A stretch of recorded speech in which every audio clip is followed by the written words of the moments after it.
For a moment yesterday, Westminster Abbey felt less like a royal venue and more like a warm gathering of people who simply wanted to feel connected. And in the center of that soft glow was Princess Catherine, kneeling in her emerald coat dress, chatting gently with children who looked at her as if Christmas had arrived early. It was the smallest gesture, a princess lowering herself to eye level, yet it captured the country's heart instantly. But what unfolded next said even more. Catherine didn't rush through the corridor of excited faces. She took her time.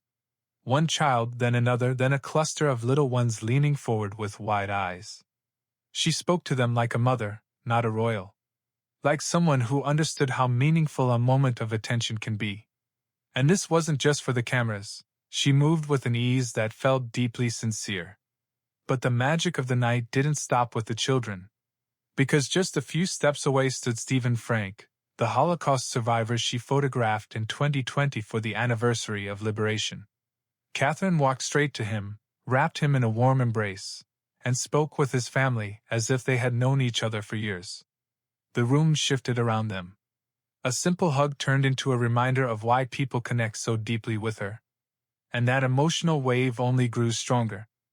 Over the next 20 minutes, the princess greeted performers and volunteers, from Dame Mary Berry to Professor Green and his little son, to well-child winners tied to a charity normally associated with Prince Harry. Even Eugene Levy, the beloved Schitt's Creek star, stood to greet her.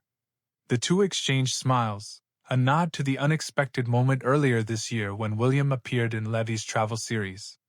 It was a sweet, subtle connection, one of many sprinkled through the night. But a sudden change backstage was about to shift the tone once again. Minutes before the service began, actress Hannah Waddingham was forced to pull out due to losing her voice after a demanding filming schedule. Her absence left a noticeable gap. She had been slated to perform in the bleak midwinter.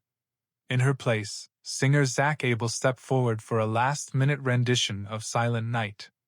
The service booklet still listed Waddingham, a quiet reminder of how close the call had been. Yet the room embraced the shift, almost as if the spontaneity added to the emotion. And then the spotlight moved to someone much smaller. Outside, the kindness tree was covered in red paper chains filled with handwritten messages. Among them were 3 names the world knows well: George, Charlotte, and Louis. But the internet only had eyes for one. Louis's handwriting, the only one not in cursive, sent social media into a frenzy. His rounded letters, a bit wobbly, impossibly sweet, reminded many of King Charles at the same age. Others said he was Catherine's mini-me, pointing out their matching smiles and side-by-side childhood photos. The youngest Wales sibling once again managed to steal the show, without even trying. But what people said next was even sweeter. Comments poured in, thousands of them. My heart melts every time I see moments like this. This is what motherhood looks like. Prince Louis is growing up so fast. The images from the night didn't feel like royalty posing, they felt like a family being itself. One viewer said the photos captured a tender moment in a single frame. Another said Louis's confidence felt like a promise of who he might become. And just when the evening couldn't feel more complete, Catherine's own parents arrived, along with her brother James, quietly slipping into the abbey.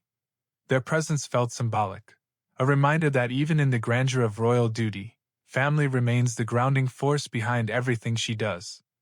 And perhaps that's what made the evening feel different, not the celebrities, not the performances, not even the royals, but the threads of connection weaving all of them together. Because on this night, Catherine wasn't just hosting a concert, she was stitching people's stories into one shared moment. And watching her move through the abbey with warmth and intention, one couldn't help but wonder, if this is the energy she brings into the season, what comes next for the Princess of Wales?